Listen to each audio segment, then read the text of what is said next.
Mga kaigsunan ko diha ni Kristo, nini atong panagtigom karon, gimatuto sa balaang kasulatan dinhi sa matag usa kanato ang pagpadayag sa atong lunsay nga paghigugma sa atong labing mahigugmaong Dios diha sa atong paghigugma sa isig kaingon. Busa makaingon ta nga undivided love for our awesome God and altruistic love for our fellow lowly human beings are distinct parts of one great commandment, yet inseparable in terms of importance and urgency. Palihog lugarin ninyo og pamalandong first letter of John, chapter 4, verse 20. 1 John 4:20. Mga kaigsuonan, kung nakabantay mo ang tubag sa Ginoo sa tricky question sa usa sa mga minions sa mga Pariseo, iyang gikutlo from the Old Testament. Siguro nakabantay mo niya na. Ang first part from Deuteronomy chapter 6 verses 4 to 5. Ug ang second part, Leviticus chapter 19 verse 18. Didto niya gikutlo sa Old Testament. Ngano ka? Sa akong pamalando makaigsuonan og sa akong pagkonsulta sa mga batid sa kasulatan, nakaingon ko nga basin gituyo to sa Ginoo kay gusto niya nga iyang ipanawong sa nangutana kaniya nga ang iyang pangutana dili tinarong. Ang iyang pangutana dili aron malamdagan siya. Ang iyang pangutana, ang katuyuan mao ang pagbitik kaniya. Lawyer maka siya, expert of the law maka ning tawhanang nangutana sa Ginoo niya, wa siya kibaw nga naa man na ginakapatik sa balaod. Unsay nakita sa Ginoo sa unahan makaigsuonan, kung muhatag siya og usa sa mga kasuguan isip labing importante, ang resulta niini murag iyang gi-downplay ang all others. Unya makalugar nag-atake niya ang iyang mga kontra nga mga experts kunuhay sa balaod. Nakita na sa Ginoo sa pagduol niining maong batid sa kasulatan, batid sa balaod kaniya. Ug mao na nga ang iyang gitubag ang pagkutlo sa Old Testament. Unya unsay resulta makaigsuonan? Nakita sa maong batid sa kasulatan, batid sa balaod, unsa kasayop ang ilahang panglantaw. Nganuman, nindot man kaayong pagkatagik sa Ginoo ang iyang pagtulunan.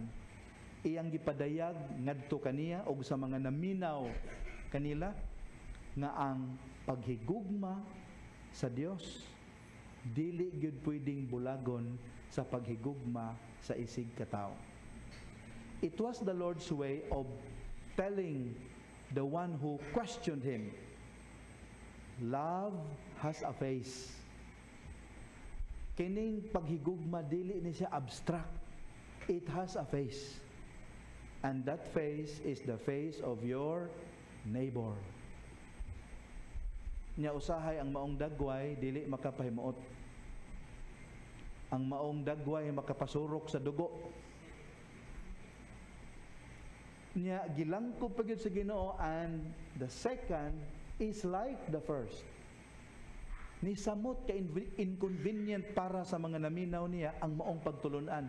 Kaya it was the Lord's way of telling them ang paghigugma sa Dios susama ra sa paghigugma sa isig kaingon. So inana ka radikal ang iyahang pagtulunan.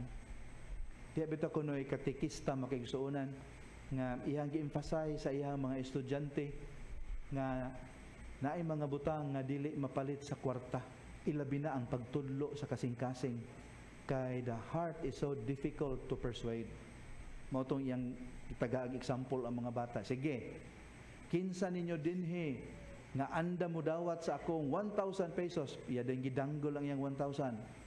Pero sabot nga kung inyong dawaton ayaw naghigugmaa ang inyong mga ginikanan ug ang inyong pamilya. Be, kinsa mo dawat ani? Wa gyud dawat makigsuonan, hilom kay mga bata. Ug sa taud-taud dihay tingog sa luyo nga nagkanayon, ma'am, pwede rag 500 imong ihatag nako ma'am, pero ang akong dili higugmaon among silingan.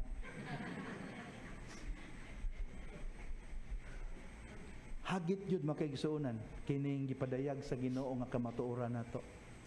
Kay ang pakigugma sa Dios isip idea sayon ra. Isip abstract concept of love sayon ra kaayo.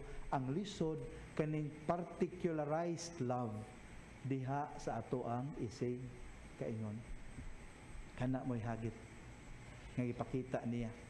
Akong balikon ha, distinct ni siya, dili pareha ang paghigugma sa Dios ug ang paghigugma sa isig ka tao.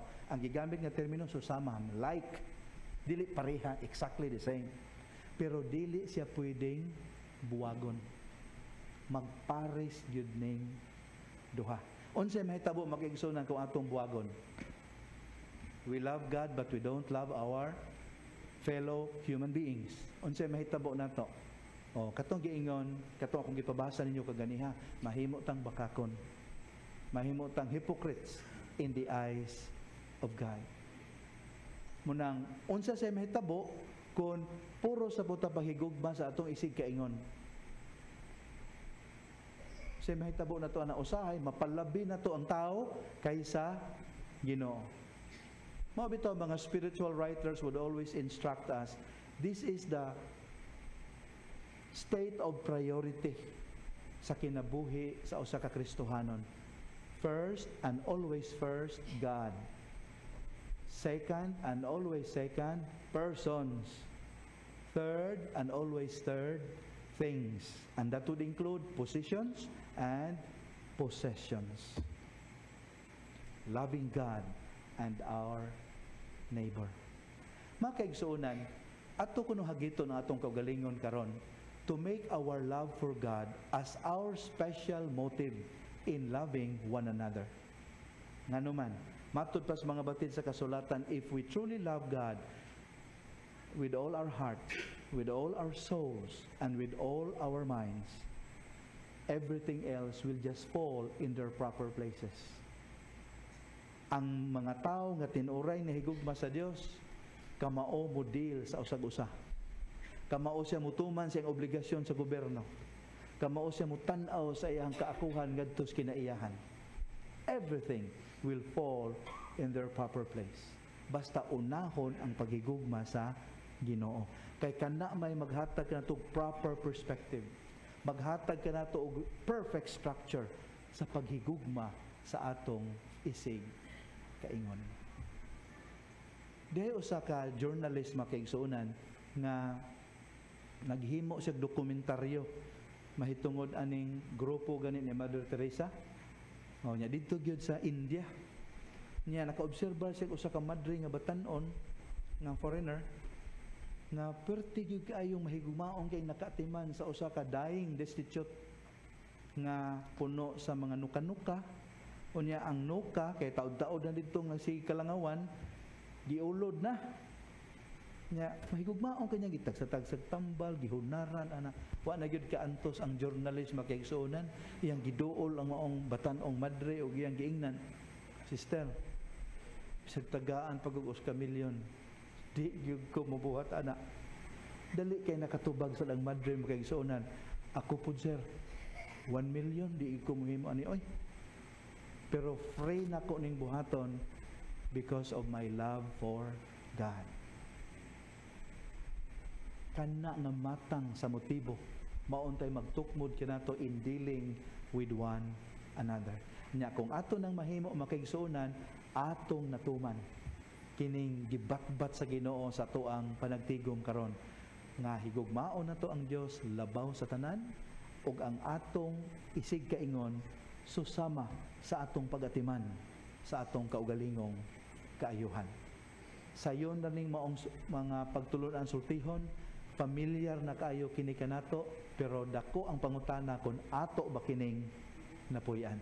So atong pangutanon, atong kaugalingon na samtang mga lawata unya atong hangyoon na Ginoo, makagagahom nga Dios, tabangi kami sa pagkaamgo nga love is an action word.